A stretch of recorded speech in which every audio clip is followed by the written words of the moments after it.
Inilah mulai sekarang belajar untuk saling sharing. Nah, kasih kesempatan supaya apa? Jadi kemungkinan bakal resesi saat adalah membuat keputusan menabung ya tentunya. Jadi Dan Halo Pak, Assalamualaikum. ya, halo, waalaikumsalam. Maaf terlambat, baru setting dulu. Iya. Iya, udah banyak nonton ini. Tiba-tiba, wah ini temanku ini, Black Panda 2GD SC1, Irsad juga menonton. Oh, halo Pak Irsad. Selamat Halo, sore Pak. semuanya. Ya, bentar ya. Aku Siap. baru nyampe soalnya. Tak setting dulu. Siapa lagi ini yang nonton?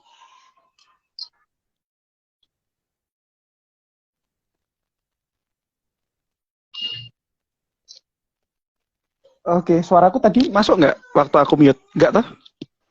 Masuk. Yang kapan Pak? Yang barusan? Nggak? Enggak ya? enggak. Oh, enggak. Oke. Oh, itu halo Pak Irsad 1227.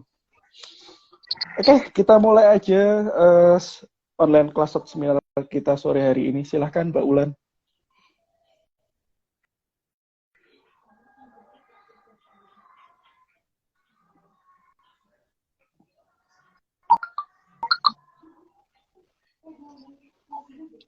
Assalamualaikum warahmatullahi wabarakatuh. Terima kasih. Pertama-tama saya berterima kasih kepada Pak Ardi selaku pemateri yang sudah menyempatkan waktu dan pengalaman dan ilmunya yang akan di-sharingkan kali ini. Saya bacakan profil singkat dari Pak Ardi. Oh ya, perkenalan dulu. Perkenalkan, saya Wulan dari tim PT IKSH. Dan kali ini kita akan men-sharingkan tentang rencana pensiun antara non-perencana dan juga rencana.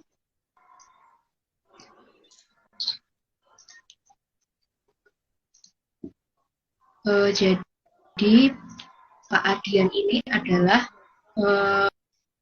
seorang Human Capital Director di PT Mega Bintang Samudra, founder dan Human Capital di PT Inspirasi Keuangan Syariah, founder dan editor InChef di Himpunan Pegiat Mutu Manajemen Akuarium Indonesia, dan juga Chef Executive Officer di PT Tukang Kayu Sebesar. Wah, banyak sekali ya Pak. Ini sangat. Iya, lumayan. Serial ya. Mungkin langsung saja kita bicarakan tentang rencana pensiun yang akan kita sharingkan. Nah, sebenarnya ini rencana pensiun itu apa sih Pak? Artinya dan kan saya kan juga masih awam kan, bahkan mungkin belum kepikiran sampai ke pensiun gitu dan lain. Mungkin Pak Adi bisa sharingkan apa arti dari rencana pensiun itu apa? Oke. Sebetulnya untuk kali ini ya, kita akan membahas mengenai retirement plan atau rencana pensiun. Apa itu rencana pensiun untuk seorang perencana keuangan ataupun untuk non-perencana. Namun untuk menjawab pertanyaan dari Mbak Ulan, apa itu perencanaan pensiun? Perencanaan pensiun adalah masa di mana kita telah menyelesaikan masa produktif. Masa produktif ini biasanya terikat atau terkait dengan masa-masa usia kita ya, bahwa masa usia kita itu sudah menempuh usia senja, usia di mana kita masuk ke usia purna. Biasanya kalau orang Indonesia itu memasuki di usia, udah mulai usia 50 itu udah bingung menyesuaikan perencanaan pensiunnya. Kalau kita tahu misalkan untuk pegawai negeri itu biasanya rata-rata masa pensiun itu sudah dimulai di usia 55 atau usia 60. Namun bisa berbeda di berbagai negara yang lainnya. Ada yang 60, ada yang 62, ada yang 66. Nah, sebelum masuk ke perbedaan bagaimana sih seorang perencana keuangan mengatur rencana pensiun ataupun seorang awam ya merencanakan sebuah rencana pensiun, saya ingin menjelaskan sedikit hal mengenai apa yang terjadi di masyarakat kita tentang perencanaan pensiun, khususnya masyarakat Indonesia ya. Untuk saat ini, 75 juta baby boomer. Nanti kalau ingin interupsi, bertanya, silahkan bertanya ya, Mbak Ulan. Atau teman-teman IKSH, kalau ingin bertanya mengenai perencanaan pensiun, saya persilahkan nanti di kolom komentar. Silahkan apa aja yang berkaitan dengan perencanaan pensiun bisa ditanyakan. Oke, balik lagi. 75 juta baby boomer ya, Indonesia khususnya. Lahir antara tahun 46, udah lama sekali itu, beberapa dekade ke belakang ya, sampai tahun 64. Bahkan ada baby boomer muda. Baby boomer muda itu dari tahun 64 sampai ke tahun 80, baru masuk ke generasi X, Y, Z, seperti itu. Dengan cepat mencapai pensiun yang tradisional untuk saat ini. Jadi baby boomer yang tertua tadi akan memenuhi syarat utama untuk mendapatkan manfaat jaminan sosial pensiun secara penuh di usia 66 di tahun 2012. Dan banyak yang telah mengambil manfaat jaminan pensiun, jaminan sosial khususnya, secara penuh di usia yang tadi ya, dan akan berkurang seiring berjalannya waktu. Sebuah survei yang sudah saya temukan di tahun 2008 menemukan bahwa setidaknya 45% individu itu yang berusia 61 tahun di tahun itu ternyata berencana mengambil manfaat jaminan sosial pada usia 62 tahun. Alasan mereka termasuk kebutuhan keuangan dan masalah kesehatan. Jadi kebanyakan orang ngambil manfaat jaminan pensiun itu untuk dua hal itu ya.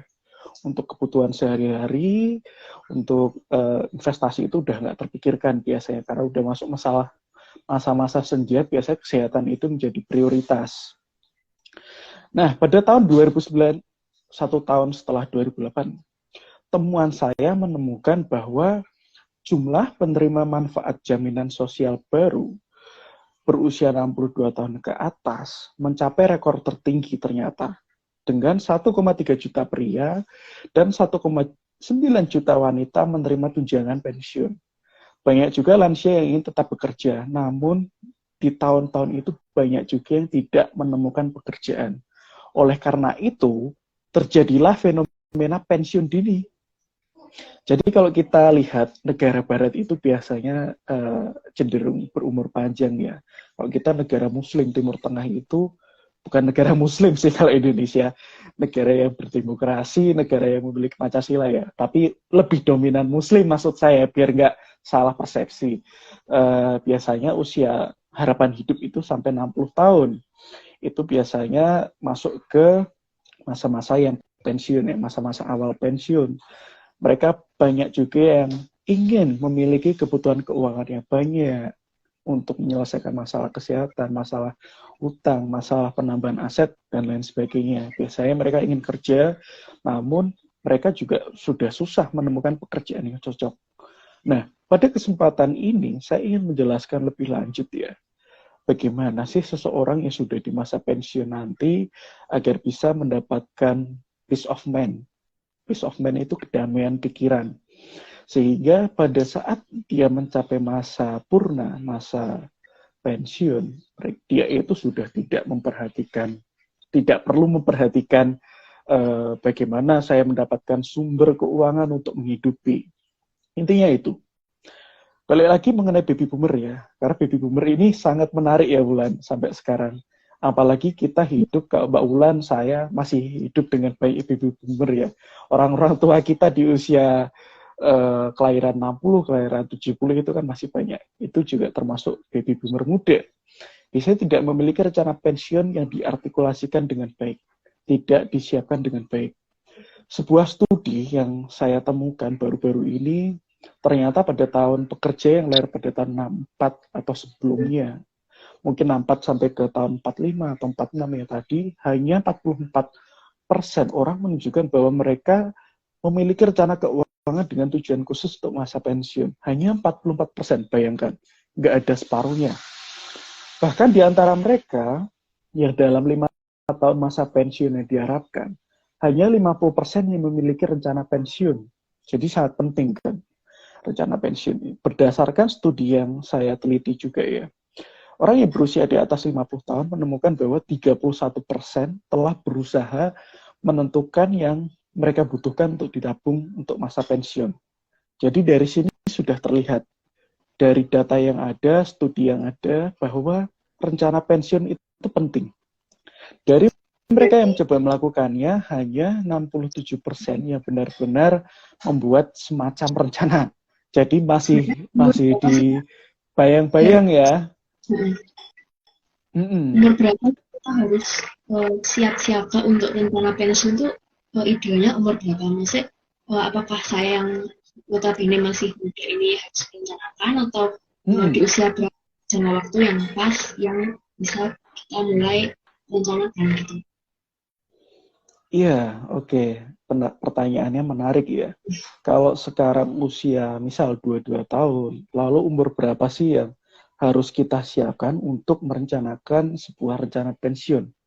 Sebaiknya saat ini, karena dari penelitian atau dari studi yang saya baca, ternyata saya bukan diskriminasi gender ya. Ternyata wanita itu lebih cenderung tidak menyiapkan rencana pensiun. Nah, karena ini menjawab untuk seorang wanita, saya sarankan kebutuhan pensiun, kebutuhan dana untuk perencanaan pensiun ini tidak bisa kita duga dalam 5 atau 10 tahun ke depan untuk usia kamu saat ini, usia 22. Namun bisa kita siapkan setidaknya minimal 20 tahun sebelum mendekati masa pensiun.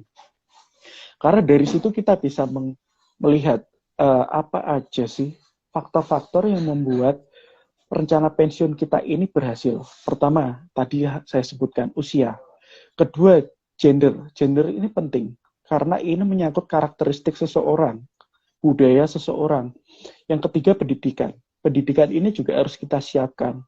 Semakin banyak literasi keuangan yang kita miliki, semakin baik perencanaan pensiun yang kita siapkan. Lalu yang terakhir adalah aset. Aset ini bisa berupa tabungan. Nah, tabungan ini banyak sekali sumbernya. Bisa dari income tetap kita, bisa dari passive income, income yang selalu ada, namun mungkin jumlahnya kecil, passive income-nya. Jadi, kalau usianya masih 22, setidaknya sekarang bisa menyiapkan beberapa faktor yang saya sebutkan tadi, namun kompatibel dengan kondisi saat ini. Misalkan nanti sudah menyentuh angka 40 tahun. Setidaknya di angka 40 tahun, itu usia 40 tahun, Anda itu sudah bisa melihat berapa jumlah inflasi yang terjadi dari tahun per tahun. Misalkan, 10 dekade terakhir ke belakang, 40 ke 30, 30 ke 20. Dari rata-rata inflasi yang ada, kita bisa memutuskan, oh ternyata rata-rata inflasi yang terjadi tiap tahun itu sebesar, kalau tahun kemarin itu kalau nggak salah, 2022 itu 3,7%. Dan tahun ini masih ada di angka 4% untuk inflasi. Jadi itu harus kita teliti, analisis terlebih dahulu. Pertama adalah inflasi, itu sangat penting. Yang kedua, untuk kita menyiapkan pensiun, agar pensiunnya berhasil adalah jumlah tabungan yang kita miliki.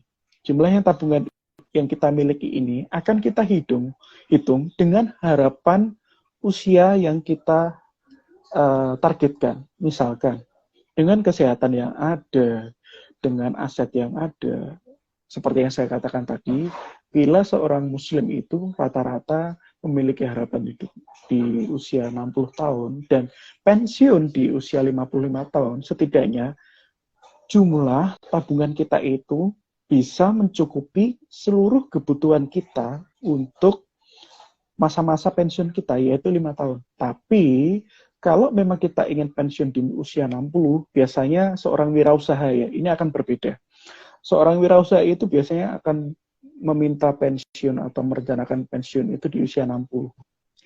Dia harus merencanakan berapa lama harapan hidupnya, misalkan 20 tahun. Oke, kita hitung berapa inflasinya, berapa tabungannya, apakah sudah menyelesaikan semua hutang-hutangnya, apakah sudah memiliki target pembayaran atas pajak. Karena pajak itu kan harus dibayarkan ya. Pajak itu juga merupakan salah satu faktor yang membuat kita gagal kadang, gagal merencanakan pensiun. Tabungan kita itu tiba-tiba anjlok karena dari kantor pajak tiba-tiba menagih. Nah, ya kalau ada tax amnesty, ada pembebasan pajak, ada pengurangan pajak, kalau enggak habis. Jadi harus betul-betul disiapkan. Lalu yang membuat berhasil, kalau sekarang masih 22 tahun, sedini mungkin, segera mungkin menyiapkan yang namanya manajemen risiko atas kesehatan. Manajemen risiko atas kesehatan ini bisa kita distribusikan melalui polis asuransi jiwa. Polis asuransi jiwa ini sangat penting karena ini akan mengcover tabungan kita pada saat kita mencapai masa pensiun. Bila nanti pada masa pensiun kita menemukan sebuah resiko kesehatan, setidaknya resiko kesehatan itu bisa kita transfer, bisa kita bagikan ke polis asuransi yang kita miliki. Gitu kan. Nanti akan saya jelaskan lagi ya di penjelasan saya selanjutnya. Oke, kalau ada pertanyaan saya persilahkan, kalau enggak saya lanjut dulu. Mungkin lanjut aja ya Pak. Sih perbedaannya ya, antara karena ini masih panjang ya. Saya tanya itu Pak, kalau tentang pensiun dini itu maksudnya konsep pensiun dini itu seperti apa sih? Apakah kita tuh bisa mempensiunkan diri kita? Soalnya kan kadang-kadang tuh yang saya dengar di luar tuh kayak mereka tuh pengen pensiun dini karena punya dan lain-lain. Apakah itu konsepnya tuh seperti itu? Apakah misal kayak kita kerja terus kita dipensiunkan dini, itu gimana sih Pak? Maksudnya konsep sebenarnya dari pensiun dini itu gimana gitu? Saya pengen. Oke. Pensiun dini itu banyak ya situasi dan kondisinya. Seseorang yang mempunyai pekerjaan dan dengan memiliki usia misalnya 25 tahun atau 30 tahun dan ternyata dia tidak memiliki pekerjaan karena di PHK atau resign atau karena suatu situasi kondisi yang tidak memungkinkan dari dirinya, itu bisa disebut pensiun dini dengan konotasi yang kurang baik. Tapi kalau kita berbicara pensiun dini untuk rencana pensiun, rencana ke depan, pastinya pensiun dini ini harus didefinisikan sesuai dengan unsur yang ada. Itu yang pertama. Yang kedua adalah sesuai fungsi yang ada. Untuk apa sih kita melakukan pensiun dini? Itu harus kita targetkan ya. Kalau sudah kita targetkan, kita misalkan, kita sekarang sudah, misalkan kamu usia 22 tahun dan ingin pensiun dini di usia 40 tahun. Bila memang ingin menargetkan seperti itu, pensiun dini bisa dilakukan dengan catatan bahwa semua faktor-faktor yang membangun keberhasilan rencana pensiun itu sudah tercapai. Jadi harus ada target prioritasnya seperti yang saya katakan tadi ya. Misalkan usia 40 tahun dan ingin pensiun dengan harapan hidup 40 ke 60 karena kita rata-rata 60 tahun ya harapan hidupnya. Artinya di saat usia 40 tahun kita bisa melakukan pensiun dini jika kita sudah memiliki sumber tabungan yang akan kita distribusikan untuk pensiun itu cukup dan memenuhi sepenuhnya semua kebutuhan yang kita butuhkan di masa usia pensiun kita, di usia 41 sampai ke usia 60. Seperti itu, Bulan. Jadi sebenarnya kalau rencana pensiun itu tidak jauh dari faktor keuangan ya Pak sebenarnya yang paling. Iya, betul. Karena pensiun dini itu juga kadang bisa memperburuk situasi ya. Biasanya situasi dirinya sendiri. Kadang begini, kita sudah menyiapkan pensiun dini di usia 30, di usia 40. Ternyata aset yang kita miliki itu lebih banyak di saham. Ternyata terjadi sebuah penurunan harga saham. Penurunan harga aset furniture atau properti bila aset kita ada di situ. Dan peningkatan biaya kesehatan. Dan peningkatan inflasi juga bisa menjadi faktor-faktor kegagalan kita melakukan pensiun dini. Jadi sebaik mungkin kita itu harus merencanakan sejauh mungkin. Kalau memang sekarang usia 22, setidaknya kita sudah tahu ya gambaran satu dekade kita hidup, satu dekade kita yang menjalani hidup, maksud saya, kita sudah ada perencanaan pensiun yang sudah kita siapkan secara komprehensif.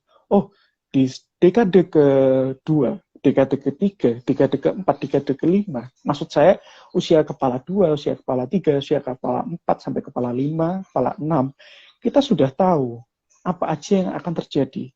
Kita bukan mengatakan bahwa diri kita ini seorang dukun atau seorang peramal, tapi ada satu nama, satu konsep yang dinamakan forecasting. Meramalkan itu nggak masalah. Meramalkannya, kalau kita seorang yang memiliki literasi yang cukup, kita bisa menghitung yang namanya time value of money. Berapa jumlah nilai aset kita saat ini, masa depan, dan beberapa tahun ke belakang. Ternyata beberapa tahun ke belakang itu sekian, saat ini sekian, dan beberapa tahun ke depan sekian. Itu bisa kita hitung. Nah, kabar baiknya, time value of money ini nanti akan dijelaskan lebih lanjut oleh mentor IKSH yang lainnya, nanti akan dijelaskan oleh Bu Irma ya, Mbak Ulen. Seperti itu. Balik lagi mengenai rencana pensiun, mengenai indeks risiko pensiun nasional yang dihitung menunjukkan bahwa 51% rumah tangga usia kerja di Indonesia berisiko tidak dapat mempertahankan standar hidup mereka di masa pensiun. Ini menjadi masalah. Untuk beberapa boomer yang lebih tua, tahun 46 sampai tahun 1964, mungkin sudah terlambat ya, merencanakan peningkatan standar hidup mereka untuk pensiun secara signifikan dengan meningkatkan tabungan pensiun mereka. Namun lebih banyak boomer muda lainnya yang mungkin untuk dapat melakukannya. Beberapa mungkin juga akan meningkatkan standar hidup pensiun mereka dengan bekerja lebih lama. Itu bisa jadi salah satu alternatif. Bagi yang lain, kalau memang bekerja lama bukan pilihan, yang tepat mengingat masalah kesehatan itu juga harus diperhitungkan.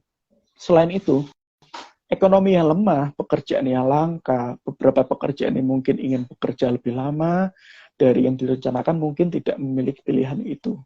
Oleh karena itu, mereka dapat mengajukan tunjangan jaminan sosial yang bisa dikurangi, ya bisa didapatkan lebih dini ya.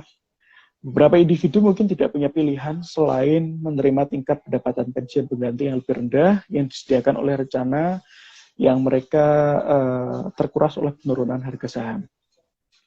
Mengingat iklim ekonomi dan jumlah baby boomer yang siap menghadapi pensiun saat ini, orang-orang tua kita memahami faktor yang terkait tadi dengan perencanaan pensiun menjadi sangat penting ya. Dengan 15% populasi yang berusia di atas 65 tahun, dengan demikian, negara yang memiliki informasi untuk ditawarkan tentang sikap dan perilaku individu yang lebih tua. Pembahasan ini nanti akan bersumber utama mengenai pendapatan pensiun yang diharapkan terkait dengan kemungkinan seseorang memiliki rencana pensiun yang diartikulasikan dengan baik. Makanya ada penjelasan mengapa seorang perencana dan seorang non-perencana. Jenis kelamin dan kekayaan bersih juga akan kita kaitkan di penjelasan kali ini dengan apakah seseorang memiliki rencana pensiun yang jelas. Nah, ini agak dalam ya. Menurut siklus hidup tradisional, teori siklus hidup tradisional, seorang individu adalah perencana rasional dari kebutuhan konsumsi mereka selama hidup mereka.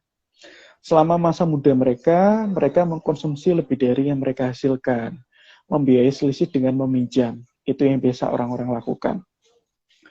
Kalau kita bicara seorang yang paruh baya adalah fase di mana akumulasi individu menimbun untuk masa pensiun. Jadi saat kita masih usia paruh baya, biasanya itu adalah masa-masa yang paling ideal untuk kita menyiapkan pensiun kita. Selama usia tua, mereka mengakumulasikan tabungan. Ini yang sangat penting, seperti yang saya katakan tadi.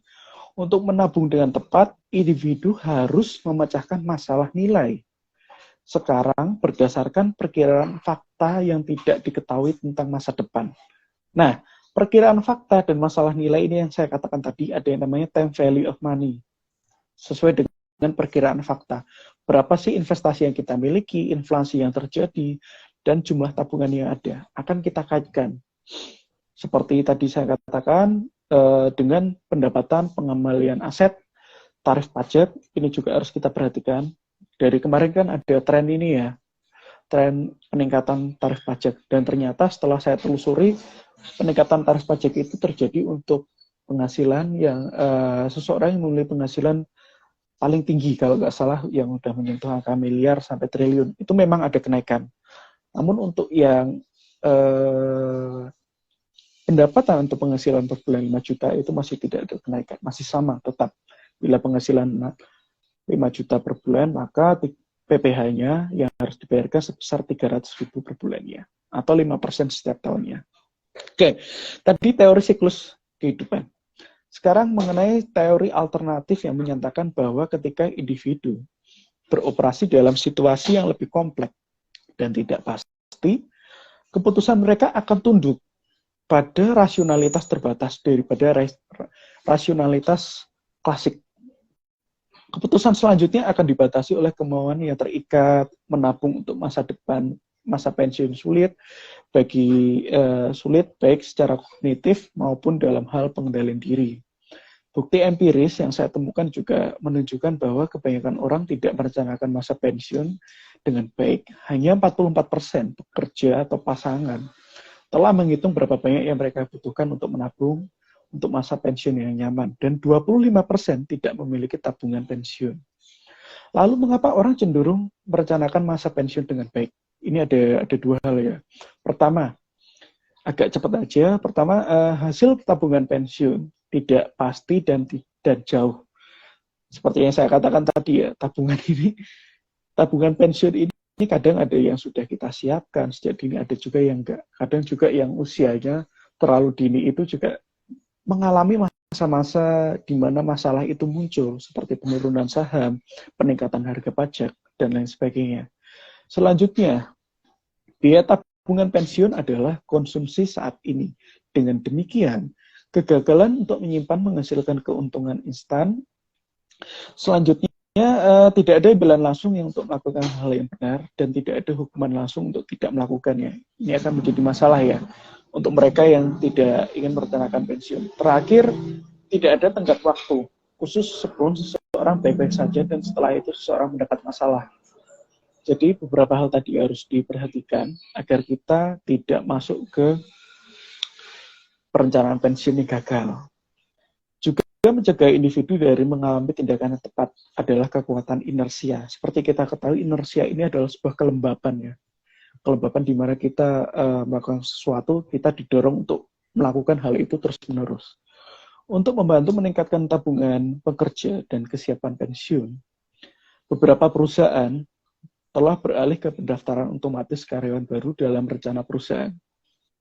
Kebijakan pendaftaran otomatis ini dapat mempengaruhi tabungan pensiun karyawan. Meskipun karyawan dapat memilih keluar dari rencananya, relatif sedikit melakukannya, karena memang kalau kita bicara seorang karyawan, biasanya sudah menjadi melek finansial bahwa kebutuhan akan pensiun itu sangat tinggi. Jadi kalau keikutan sertaan untuk jaminan sosial, jaminan kesehatan, seperti yang ada di Indonesia, misalkan BPJS Ketenagakerjaan itu sangat penting, karena bisa mencukupi kebutuhannya di mana dia tidak mendapatkan pekerjaan atau pensiun dini di situasi dan kondisi yang saya sebutkan tadi ya, di mana dia tidak mendapatkan pekerjaan. Pendaftaran tadi otomatis biasanya banyak yang berpartisipasi, terus setidaknya kalau kita bicara sebuah perusahaan biasanya 86% dibandingkan dengan 45% ketika pendaftaran dilakukan secara sukarela. Perbedaan sangat dramatis bagi pekerjaan berpenghasilan rendah, karena akan ada pengurangan-pengurangan yang banyak ya. Untuk karyawan yang berpenghasilan kurang dari 100 juta per tahun, mereka dengan pendaftaran otomatis ke jaminan sosial memiliki tingkat partisipasi setidaknya 77%. Jadi ini bisa kita katakan seperti judul kita saat ini, perencana dan non-perencana. Sudah terlihat ya, seorang perencana itu akan 77% lebih dominan daripada orang yang tidak merencanakan untuk mengikut jaminan sosial untuk dirinya, untuk masa pensiunnya. Dengan demikian, efek penghematan dari kebijakan pendaftaran otomatis dapat beroperasi dalam arah yang berlawanan untuk individu yang berbeda. Penghematan ditingkatkan bagi mereka yang tidak akan berpartisipasi dalam rencana jika bukan karena kebijakan tersebut. Namun nilai default yang rendah dapat menyebabkan beberapa peserta memilih tingkat tabungan yang lebih rendah daripada yang mungkin mereka pilih seandainya mereka membuat pilihan sendiri.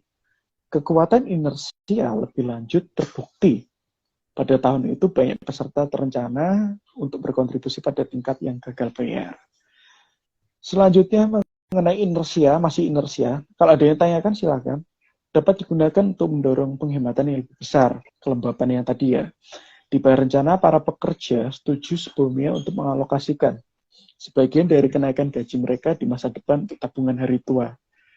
Kemudian, tindakan itu tidak diperlukan untuk meningkatkan tabungan yang pada umumnya. Jadi, ada tabungan hari tua, ada tabungan yang biasa dia siapkan untuk tabungan produktif, tabungan konsumtif. Jadi, diperlukan tindakan untuk meningkatkan fokus ke segala hal.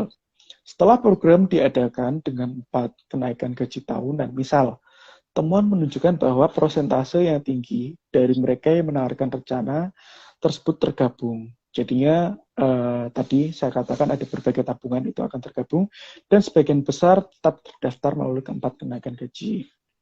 Mengingat masalah inersia dan masalah lain yang diangkat, hampir mengejutkan bahwa tabungan pensiun memang terjadi ya. Jadi mengapa beberapa orang merencanakan dan menabung dan beberapa tidak? Ini menjadi masalah kita. Pembahasan ini saya hipotesiskan, saya memiliki jawaban sementara bahwa perencana seorang pekerja yang memiliki jaminan sosial dan tidak memiliki jaminan sosial non-perencana berbeda dalam cara yang logis dan dapat dijelaskan. Secara khusus dengan perencanaan. Perencana menunjukkan pentingnya mereka mendapatkan masa depan yang lebih baik. Dalam teori di mana tentang perilaku yang terencana, bahwa meskipun niat atau motivasi yang lebih kuat meningkatkan kemungkinan perilaku, individu juga harus menganggap perilaku tersebut berada di bawah kendalinya. Individu harus melihat dirinya sendiri, memiliki peluang dan sumber daya yang diperlukan. Misal, waktu, uang, keterampilan, kerjasama orang lain.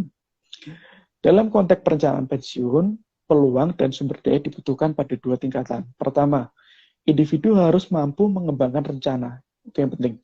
Jika seseorang memiliki sedikit pemahaman tentang keuangan pribadi, tidak memiliki pengetahuan tentang seseorang yang dapat membantunya, dan sedikit sumber daya keuangan untuk mempekerjakan seorang profesional dengan keterampilan yang diperlukan tentunya, pengembangan rencana sangat tidak mungkin, sangat impossible.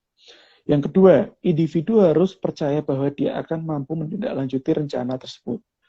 Seseorang tidak mungkin mengeluarkan usaha dan uang yang diperlukan untuk rencana pensiun jika dia yakin bahwa rencana tersebut memiliki peluang yang sukses yang minimal. Bagian ini konsisten dengan kontrol bahwa perilaku yang dirasakan mempengaruhi niat sama dengan motivasi dan perilaku. Saya menghipotesiskan beberapa variabel ya. Saya memasukkan variabel yang ada. Apakah seorang perencana dan seorang non-perencana ini mengartikulasikan perencanaan pensiun ini dengan baik. Yang pertama adalah usia, yang kedua adalah pendidikan. Oke. Dengan mempengaruhi motivasi atau kontrol perilaku yang dirasakan, usia adalah salah satu faktor yang bisa mengartikulasikan perencanaan keuangan untuk pensiun dengan baik. Individu yang melihat masa pensiun semakin dekat, mungkin melihat kebutuhan yang mendesak ya biasanya untuk merencanakan masa pensiun itu. Kekayaan bersih yang lebih besar dapat mencerminkan karakteristik yang terkait dengan tingkat diskonto yang rendah, seperti kesabaran dan kemauan untuk menunda kepuasan. Ini penting. Jadi kita harus memiliki kesabaran yang tinggi, lalu kemauan untuk menunda kepuasan. Kalau enggak, kita hidup di dunia yang borjuis, yang selalu konsumtif, maka kita tidak akan bisa meningkatkan disposisi individual untuk mengembangkan rencana serta kemungkinan memiliki rencana yang sukses untuk masa pensiun. Sikap memandang masa depan dari mereka yang memiliki tingkat diskonto yang rendah dapat memberikan kekuatan motivasi yang diperlukan untuk mengatasi kelambanan atau inersia dan menciptakan rencana keuangan yang efektif. Mereka yang memiliki kekayaan lebih besar juga memiliki lebih banyak kekayaan untuk bekerja dan meningkatkan insentif untuk mengoptimalkan keuntungan pajak. Di sisi lain, mereka yang kurang kaya yang tidak berkecukupan, mungkin merasakan kebutuhan yang lebih besar untuk membuat rencana guna memastikan sumber daya mereka dapat terbentang sejauh mungkin. Oke. Sumber utama pendapatan pensiun juga diharapkan terkait dengan apakah seseorang memiliki rencana pensiun yang diartikulasikan dengan baik. Penggunaan tabungan atau investasi pribadi sebagai sumber utama pendapatan pensiun cenderung membutuhkan keterlibatan individu yang lebih besar daripada sumber pendanaan lain. Jadi orang yang memiliki sumber pendapatan dari income yang hanya satu, ini harus memiliki perhatian lebih ya, daripada seseorang yang memiliki misal investasi di bidang deposito atau investasi saham, aset, dan lain sebagainya. Oleh karena itu, orang-orang ini diharapkan lebih cenderung memiliki rencana pensiun yang jelas daripada orang lain.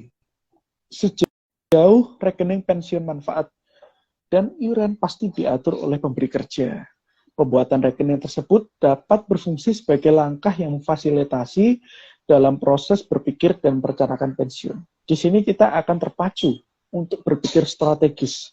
Kalau kita sudah disiapkan oleh sebuah perusahaan untuk mendapatkan jaminan sosial pensiun, maka kita tetap mau tidak mau harus merelakan, ya seperti saya katakan tadi, merelakan untuk sabar dan menunda kepuasan. Rencana kontribusi pasti mengharuskan individu untuk mengambil tanggung jawab yang lebih besar ya tentunya atas pendapatan pensiunnya daripada rencana manfaat yang pasti. Oleh karena itu, individu yang sumber pendapatan pensiunnya adalah program iuran yang pasti, diharapkan lebih mungkin untuk memiliki rencana pensiun yang jelas, daripada mereka yang sumber utamanya adalah program manfaat pasti. Mereka yang terutama mengandalkan jaminan sosial, diharapkan memiliki kemungkinan paling kecil untuk memiliki rencana pensiun yang diartikulasikan dengan baik. Hanya ada sedikit insentif untuk merencanakan. Maka jaminan sosial adalah apa adanya yang hanya bisa dia siapkan. Satu-satunya keputusan perencanaan adalah apakah akan mengambil tunjangan jaminan sosial pada masa pensiunnya atau hanya menunggu aja. Jadi ada pilihan, mau mengambil jaminan sosial atau mau menunggu aja pada saat usia sudah mendekati masa pensiun. Sebentar, kayaknya hujan.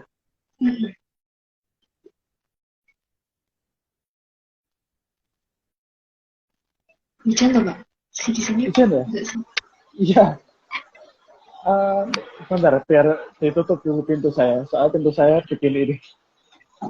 Nah, ini kayaknya udah cukup ya. Jadi ada yang perlu dicatat bahwa banyak, suara saya jelas ya? Jelas. Oke. Ada pertanyaan sebelum saya lanjut? Sementara kalau dari ini saya ada pertanyaan. Kan kalau misal pensiun kan hubungan dengan keuangan.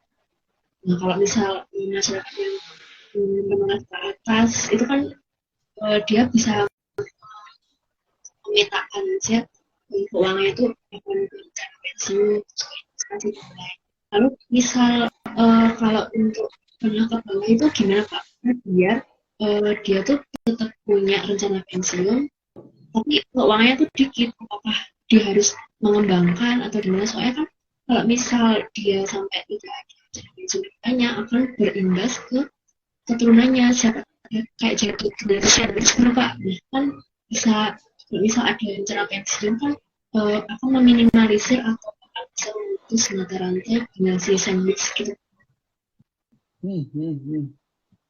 Oke, Itu lalu solusinya gimana Pak?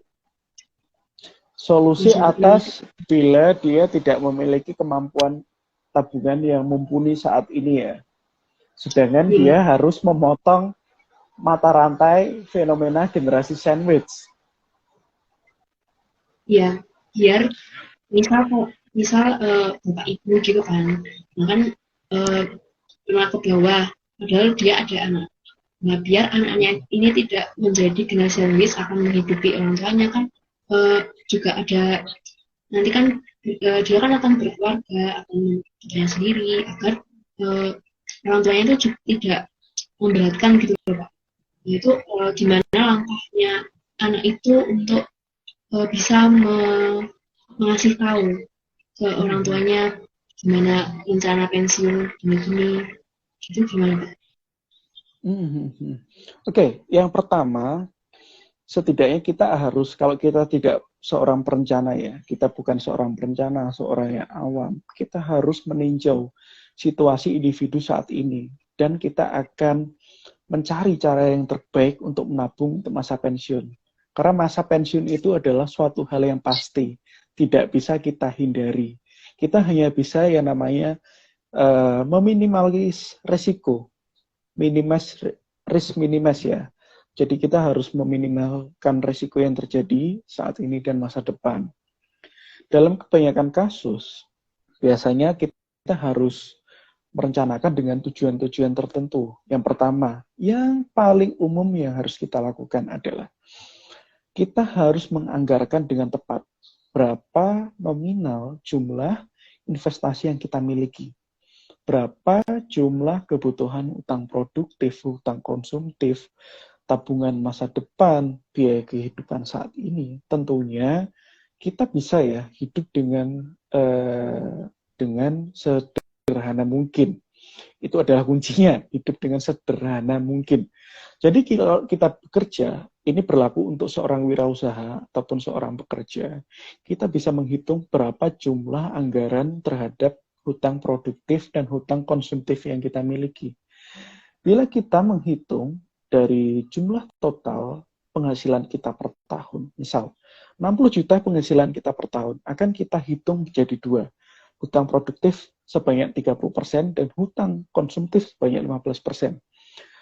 Menurut rencana pensiun, sebaiknya kita harus meminimalkan hutang konsumtif yang kita miliki dan meningkatkan hutang produktif yang ada.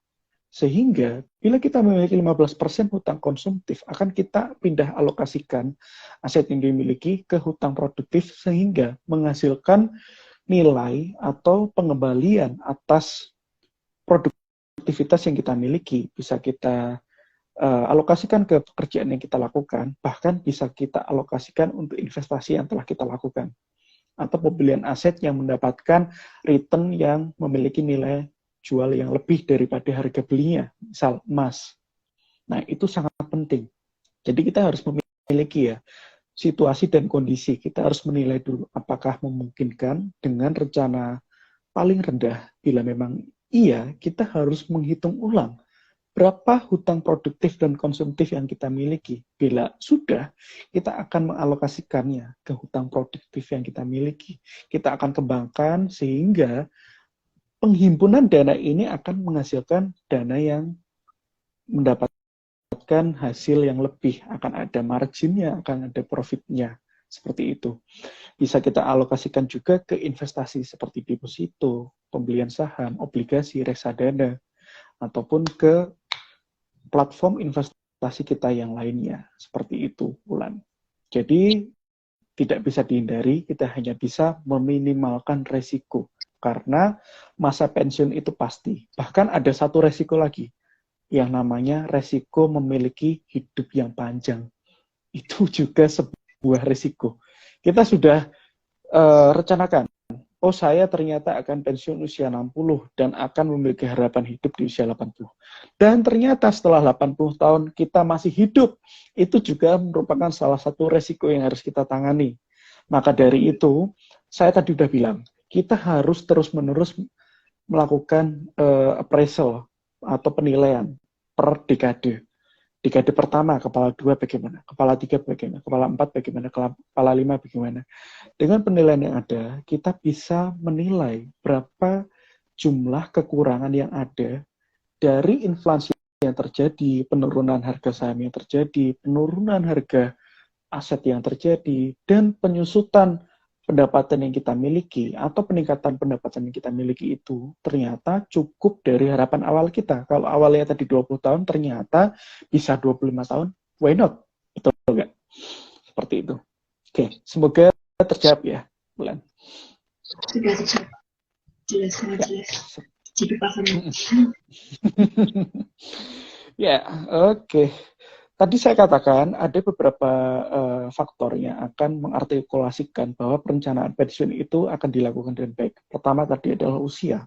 Usia sangat penting bagi kita untuk menyiapkan sedini mungkin ya. Yang kedua adalah pendidikan. Secara umum dapat berkorelasi dengan yang namanya literasi keuangan atau financial literacy, yang diharapkan dapat membantu proses perencanaannya agar tercapai. Literasi keuangan memungkinkan individu untuk lebih memahami isu penting seperti hubungan antara nilai aset saat ini dan masa depan, time value of money yang tadi saya katakan ya. Seorang wira swasta juga pasti berperan di sini. Seorang pekerja juga akan berperan, mengambil tanggung jawab atas bisnis mereka, pekerjaan mereka, dan akan menunjukkan inisiatif dan minat dalam masalah bisnisnya. Oleh karena itu, mereka lebih mungkin daripada pekerja lain, maksud saya, untuk merencanakan masa pensiun mereka. Ada perbedaan, ada gap-nya ya. Jadi, serikat pekerja akan berfungsi sebagai sumber informasi untuk merencanakan masa pensiun mereka dan memberikan dukungan untuk pengembangan rencana pensiun. Biasanya kalau kita sebagai pekerja ada yang namanya serikat pekerja ya, ini biasanya akan memikirkan, oh ternyata pekerja di Indonesia itu membutuhkan dukungan dari kita, seperti itu. Individu dengan kesehatan yang buruk mungkin melihat masalah perawatan kesehatan sebagai pertimbangan penting di masa depan mereka dan akibatnya mungkin merasakan kebutuhan yang besar untuk merencanakannya. Maka dari itu saya tadi sudah mengatakan, rencana untuk memiliki polis asuransi jiwa itu sangat penting, akan mempengaruhi tingkat keberhasilan perencanaan pensiun yang kita mulai. Jenis kelamin dan status perkawinan juga memiliki pengaruh untuk kita merencanakan dana pensiun. Pekerja yang menikah ditemukan juga lebih mungkin dibandingkan pekerja yang tidak menikah untuk menyisihkan uang untuk masa pensiun, memiliki keyakinan yang memiliki cukup uang untuk masa pensiun dengan nyaman. Wanita lebih kecil kemungkinannya untuk menabung untuk masa depan. Ini berdasarkan data ya, saya bukan diskriminasi. Jadi kesenjangan gender ini mungkin sebagian disebabkan oleh perbedaan pendapatan. Biasanya pendapatan pria itu lebih banyak daripada pendapatan wanita. Seperti itu. Mungkin juga terjadi sebaliknya, pendapatan wanita lebih banyak daripada pendapatan pria. Maka dari itu, fungsi dari literasi keuangan, pendidikan itu sangat penting. Karena akan berkorelasi, pendidikan berkorelasi dengan literasi keuangan. Sejauh mungkin kita memiliki korelasi keuangan yang baik, sebaik mungkin kita juga akan melakukan perencanaan pensiun dengan baik. Seperti itu. Oke, ini udah pukul 16.48, saya agak cepat aja. Selanjutnya mengenai perbedaan antara perencana dan bukan perencana atau non-perencana. Untuk menentukan individu yang lebih mungkin memiliki rencana pensiun dengan tujuan tertentu, karakteristik perencana dan bukan perencana akan kita bandingkan. Pertama, perencana ditemukan jauh lebih mungkin memiliki kekayaan bersih yang tinggi dan jauh lebih kecil kemungkinannya memiliki kekayaan bersih yang rendah. Selain itu, mereka lebih cenderung memiliki tabungan dan investasi pribadi atau rencana kontribusi sebagai sumber utama pendapatan pensiun mereka. Mereka juga cenderung memiliki jaminan sosial, investasi sebagai sumber utama tambahannya. Selain itu, kesenjangan gender dalam pencapaian pensiun juga terlihat. Dengan perempuan cenderung tidak memiliki rencana yang diartikulasikan dengan baik. Selain itu, seorang wira swasta lebih banyak terwakili di antara para perencana. Jadi mereka lebih banyak merencanakan masa pensiunnya. Perencana juga lebih cenderung mendiskusikan masa pensiun dengan perencana keuangan profesional atau financial planner consultant atau financial planner advisor. Anehnya, tidak ada perbedaan signifikan dalam pendidikan bagi perencana versus bukan perencana. Mungkin saja perbedaan pendidikan yang saya katakan tadi ya, yang saya sudah bahas tadi, secara umum bukanlah faktor penting di sini. Sebaliknya, perbedaan dalam literasi keuangan khususnya mungkin lebih penting. Sementara pendidikan memang mempengaruhi kemungkinan laki-laki secara teratur menyisihkan uang untuk ditabung. Pendidikan tidak berpengaruh signifikan terhadap tabungannya untuk perempuan ya. Juga tidak ada perbedaan yang signifikan antara perencana dan bukan perencana dalam persentase kesehatan yang buruk. Hal ini mungkin disebabkan oleh sedikitnya variasi dalam kesehatannya. Karena semua responden yang saya teliti, yang saya temukan, melaporkan bahwa mereka bekerja dan tidak pensiun, jadi masih belum menjalani masa pensiun, masih masa-masa produktif. Jadi akan menemukan hasil yang berbeda bila saya menemui seseorang yang sudah memasuki masa pensiun. Mungkin hasilnya akan berbeda. Kemungkinan besar mereka juga memiliki kesehatan yang cukup baik ya tentunya. 86% responden yang saya teliti juga mengidentifikasi kesehatan mereka sangat baik ataupun baik. Hasil analisis yang saya temukan ditafsirkan dengan hati-hati mengingat keterbatasannya. Keterbatasan itu pertama tadi, gender yang saya temukan ini, bukan gender, responden ya. Responden yang saya temukan ini ternyata lebih banyak yang masih di masa-masa produktif, usia 20 sampai ke usia 40 tahunan. Jadi masih sedikit yang memasuki usia-usia 50 tahun atau usia pensiun. Oke, karena semua peserta survei adalah penduduk Indonesia, hasilnya mungkin tidak digeneralisasikan di seluruh negara. Selain itu, karena kira-kira 93% sampel adalah orang Indonesia, hasilnya mungkin tidak berlaku untuk populasi minoritas. Terlepas dari keterbatasan ini, sehingga harus mengambil langkah menuju pemahaman yang lebih baik tentang masalah perencanaan pensiun. Analisis yang saya lakukan mengidentifikasi banyak perbedaan dalam karakteristik mereka yang memiliki program pensiun dengan tujuan tertentu, atau saya artikan seorang perencana, dan mereka yang tidak merencanakan, tidak memiliki tujuan tertentu atau non-perencana. Temuan karakteristik perencana dan non-perencana yang berbeda sejalan dengan kesimpulan yang saya hipotesiskan tadi, yang menunjukkan bahwa selera individu dalam kegiatan perencana keuangan mungkin berbeda-beda. Karakteristik seperti memiliki keadaan bersih yang rendah dan berharap untuk bergantung terutama pada jaminan sosial, bukan pertanda baik untuk kesiapan pensiun sebagai orang non-perencana atau seseorang yang tidak merencanakan. Atribut seperti itu menunjukkan bahwa banyak non-perencana cenderung berisiko mengalami penurunan standar hidup. Nah ini jadi masalah, seperti banyak pertanyaan tadi. Kalau dia fokus ke pensiun aja, tapi dia tidak merencanakan, itu juga akan jadi masalah tambahan, bahwa itu akan menurunkan standar hidupnya. Individu yang sumber tabungan pensiun terbesar adalah jaminan sosial ya, yang bisa mengcover banyak kasus, banyak yang menawarkan rencana-rencana pensiun. Tanpa faktor fasilitator ini, proses perencanaan pensiun kemungkinan besar akan jauh lebih sulit tentunya. Sekitar 30% karyawan yang bekerja untuk organisasi yang tidak menawarkan rencana pensiun. Akses yang lebih besar ke rencana pensiun juga disediakan pemberi kerja akan membantu kesiapan pensiunnya. Biasanya di sebuah perusahaan juga akan ada tim SDM ya yang betul-betul merencanakan perencanaan pensiun untuk talenta terbaiknya. Jadi tidak dibiarkan begitu aja. Oke, seperti yang ditunjukkan dalam pembahasan tentang biaya dan manfaat, tidak ada imbalan langsung untuk perencanaan dan tabungan pensiun. Tidak ada hukuman jika tidak melakukan perencanaan pensiun. Selain itu, inersia membuatnya mudah terbebani oleh prospek perencanaan pensiun. Dan akibatnya tidak melakukan apa-apa. Ini menjadi masalah. Jika biaya dan manfaat langsung yang dirasakan dapat diubah, perencanaan keuangan lebih mungkin terjadi dilakukan. Balik lagi, baby boomer sering menggunakan komputer di tempat kerjanya saat ini ya. Dan sering merasa nyaman dengan gagasan teknologi, terutama jika mudah digunakan. Kelompok yang mengikuti baby boomer bahkan lebih nyaman dengan teknologi dan telah menggunakan komputer dalam aktivitas santai di tempat kerjanya. Kenyamanan dengan teknologi dapat dimanfaatkan untuk keuntungan dalam perencanaan keuangan. Nah ini penting, ini nanti ada kaitannya dengan IKS ya. Perangkat lunak yang ramah pengguna dengan antarmuka, interface yang menarik, secara estetika, fungsinya, dapat dikembangkan untuk membuat perencanaan keuangan jadi mudah dan menyenangkan. Membuat proses lebih mudah, mengurangi biaya perencanaan keuangan saat ini, dan menjadikan menyenangkan meningkatkan manfaat saat ini. Dengan demikian, perencana keuangan menjadi lebih mungkin. Perencana pensiun lebih kecil memungkinkan bagi mereka yang melihat rencana tersebut memiliki peluang minimal untuk sukses di masa depan seperti individu yang berpenghasilan rendah. Dan mereka yang mengharapkan untuk bergantung pada jaminan sosial. Jadi tidak ada sumber income yang betul-betul difokuskan untuk jaminan, bukan jaminan sosial ya, untuk tabungan masa depannya, untuk tabungan pensiunnya.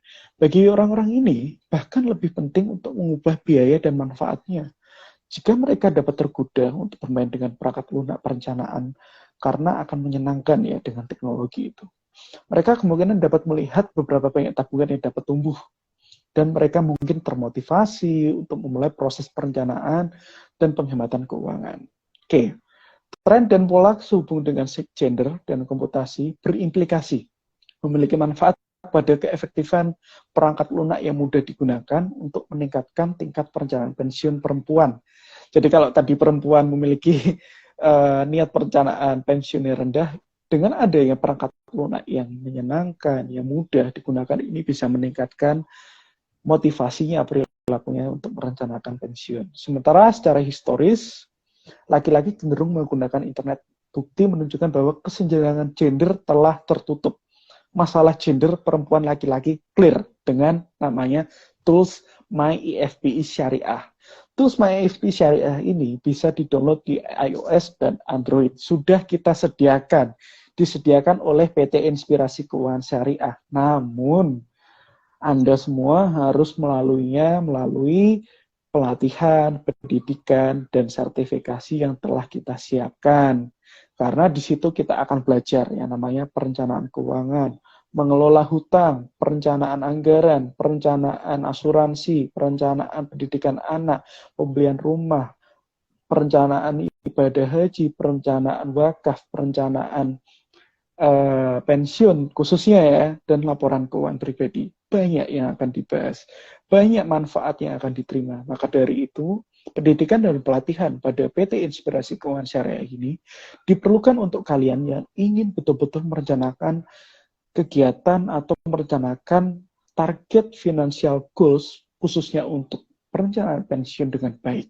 Seperti itu. Jadi akan menumbuhkan kecenderungan untuk menggunakan internet untuk tujuan pendidikan. Menunjukkan bahwa perangkat lunak yang kita miliki tadi, MyEFPI Syariah, adalah perangkat yang dirancang dengan baik dan efektif untuk meningkatkan perencanaan pensiun perempuan. Jadi tertutup ya masalah gender tadi. Oke, peningkatan kesadaran juga dibutuhkan akan masalah keuangan. Juga akan mendorong niat untuk perencanaan dan tabungan pensiun yang lebih besar. Pekerja yang telah menerima pendidikan keuangan dari pemberi kerja ditemukan lebih cenderung memiliki program tabungan pensiun. Selanjutnya, individu yang menunjukkan literasi keuangan besar lebih mungkin menjadi perencana yang sukses. Dengan demikian, klarifikasi tujuan pensiun pekerja dan pengetahuan umum tentang persyaratan tabungan yang diperlukan untuk memenuhi tujuan tersebut akan membantu memberikan dorongan untuk berpartisipasi dalam program tabungan hari tua. Setelah itu, program seperti rencana yang dapat menggunakan kelembaman untuk menyelesaikan pekerjaan. Oke, sepertinya ini sudah mencapai kesimpulan. Sebelum mencapai kesimpulan, dari Mbak Ulan atau dari Sobat IKS ya, mungkin ada pertanyaan yang ingin ditanyakan. Silahkan. Sejauh ini cukup jelas sih Pak. Apa yang cukup jelas ya. Sangat sangat menambah mindset saya sih. Apalagi soal aplikasi itu kayak semacam solusi banget ya. Misalnya kan keuangan itu penting banget untuk kita ketahui ke depannya, apalagi di zaman yang sekarang ini mungkin akan berdampak banget ke depannya, apalagi teknologi yang maju akan mempermudah kita gitu. Tapi memang harus dibarengi dengan literasi dan juga gimana kita itu ya Pak, gitu ya. Iya, betul sekali. Jadi usia sudah kita siapkan sejak dini, pendidikan literasi keuangan juga harus kita siapkan sejak dini. Lalu faktor-faktor lainnya seperti penyiapan asuransi, penyiapan aset yang bermutu, yang berkualitas, lalu prioritas untuk meningkatkan standar hidup, lalu niat untuk sabar, lalu menunda kepuasan itu merupakan faktor penting untuk kita dapat mencapai tujuan finansial yang ada. Lalu sebagai kesimpulan, tren menjauh dari akun manfaat pasti ya, menuju akun kontribusi pasti mengharuskan individu mengambil tanggung jawab yang lebih besar untuk perencanaan pensiun. Namun, banyak pekerja yang tidak cenderung menjadi perencana. Ini masalahnya, menunda dan berekspektasi keberhasilan yang rendah seringkali menghalangi mereka ya untuk mengambil langkah-langkah yang diperlukan untuk mencapai tujuan keuangan mereka, khususnya adalah perencanaan untuk masa pensiun. Oleh karena itu, ada 3 rekomendasi umum yang akan saya berikan. Pertama, mengembangkan perangkat lunak yang mudah digunakan untuk memujuk individu mengeksplorasi perencanaan pensiun dengan cara yang menyenangkan. Solusi yang pertama ini sudah kita miliki. Solusi yang ada, kita akan memberikan pendidikan, pelatihan, sertifikasi, asosiasi perencana kekayaan syariah menggunakan aplikasi studi kasus MyFP Syariah yang bisa di-download di iOS dan di Play Store, bisa digunakan secara pribadi dan bisa digunakan secara berkelanjutan, tentunya dengan arahan nasihat keuangan oleh mentor atau praktisi keuangan, praktisi perencana keuangan yang berkualitas. Tentunya bisa mengambil mentor yang ada di PT Inspirasi Keuangan Syariah. Yang kedua, kita dapat meningkatkan pendidikan literasi keuangan untuk memberikan pemahaman dan motivasi tambahan. Nah, syukurnya PT Inspirasi Keuangan Syariah hari ini kita bicara online class atau seminar. Kita lakukan secara gratis cuma-cuma. Dan kita juga akan lakukan yang namanya seminar dan talk show untuk kalian yang memiliki sebuah perusahaan, memiliki seorang staff, mau itu 2, 3, 5, 10, silahkan berkonsultasi dengan admin kita, silahkan menghubungi Mbak Ulan ya, untuk berkonsultasi agar kita sebagai mentor, saya khususnya dapat memberikan pengarahan perencanaan keuangan sesuai dengan financial goal yang dibutuhkan seseorang atau individu. Sehingga tujuan keuangan jangka pendek, jangka panjang itu dapat terpenuhi dengan baik dan nyaman.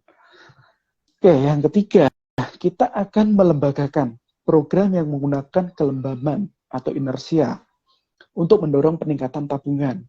Nah, peningkatan tabungan ini, seperti yang saya katakan tadi ya, peningkatan tabungan ini bisa kita tingkatkan melalui peningkatan literasi yang kita miliki, khususnya literasi keuangan.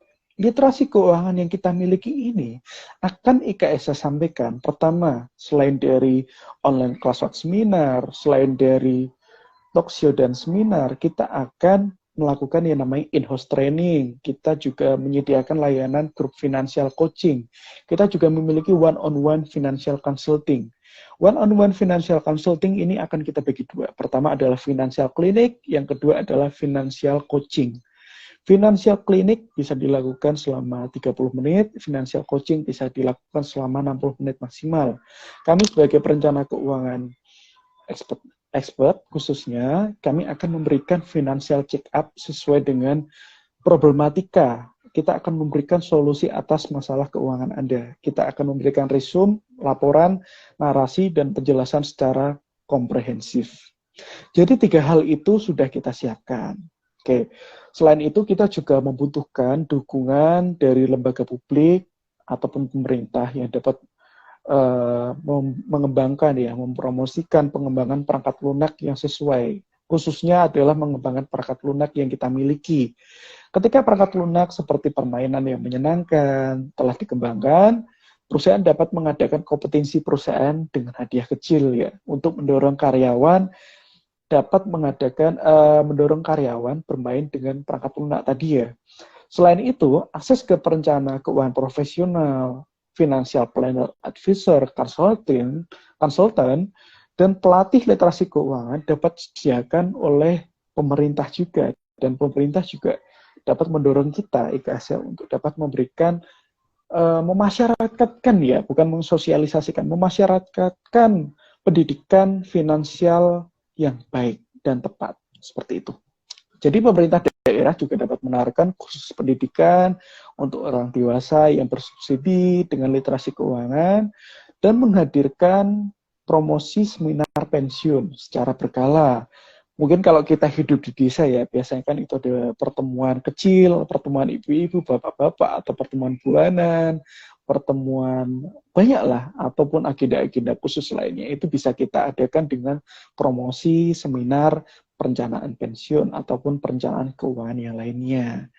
Selain itu, individu juga harus dapat membuat keputusan ya. Jadi tidak harus bergantung ke perusahaan swasta, perusahaan pemerintahan, enggak. Individu pun, seseorang pun juga harus membuat keputusan. berdasarkan informasi untuk mengelola keuangan pribadi dengan tepat. Jadi harus secara mandiri dilakukan dengan tepat, efektif, dan efisien agar tujuan keuangan itu dapat tercapai sepenuhnya. Juga direkomendasikan iklan layanan masyarakat akan kita gunakan ya untuk mendorong individu melengkapi tujuan jaminan sosial. Ini peran pemerintah juga dibutuhkan. Dengan mengantisipasi dengan sumber pendapatan pensiun yang lainnya, ini juga penting ya. Perdebatan politik tentang masa depan Japsostek ini juga diharapkan akan meningkatkan minat ya, tidak hanya pada masa depan Japsostek, tetapi juga dalam perencanaan keuangan yang lebih komprehensif untuk masa pensiun. Oke, itu aja dari saya mengenai perencanaan pensiun. Apakah cocok untuk seorang perencana dan seorang non-perencana? Saya sudah menjabarkan secara detail apa aja faktor-faktor yang membuat keberhasilan perencanaan pensiun dan faktor apa saja yang membuat kegagalan perencanaan pensiun. Dan kita sebagai sebuah organisasi, sebuah perusahaan, PT Inspirasi Keuangan Syariah, sudah menyiapkan 3 poin tadi ya, Mbak Ulan. Mungkin bisa dibantu highlight ke Sobat IKSA yang masih ada di sini untuk menjelaskan ulang kesimpulan yang sudah saya jelaskan tadi, sekaligus ditutup. Oke, terima kasih Mbak Ulan, terima kasih Sobat IKSA telah menonton sampai 1 jam kurang lebih. Semoga bermanfaat, tetap stay tune di PT Inspirasi Keuangan Syariah. Kita akan terus memberikan edukasi perencanaan keuangan secara berlanjutan. Terima kasih. Baik Pak Adi, terima kasih atas materi yang disampaikan, atas waktunya. Terima kasih juga sudah menonton. Mohon maaf bila ada kesalahan dan ucapan yang salah. Kita akhiri sekian dulu ya Pak Adi untuk Boleh, izin. ya. Terima kasih Mbak Ulan. Assalamualaikum warahmatullahi wabarakatuh. Waalaikumsalam warahmatullahi wabarakatuh. Sampai jumpa lagi. Sampai jumpa. Terima kasih. Ya.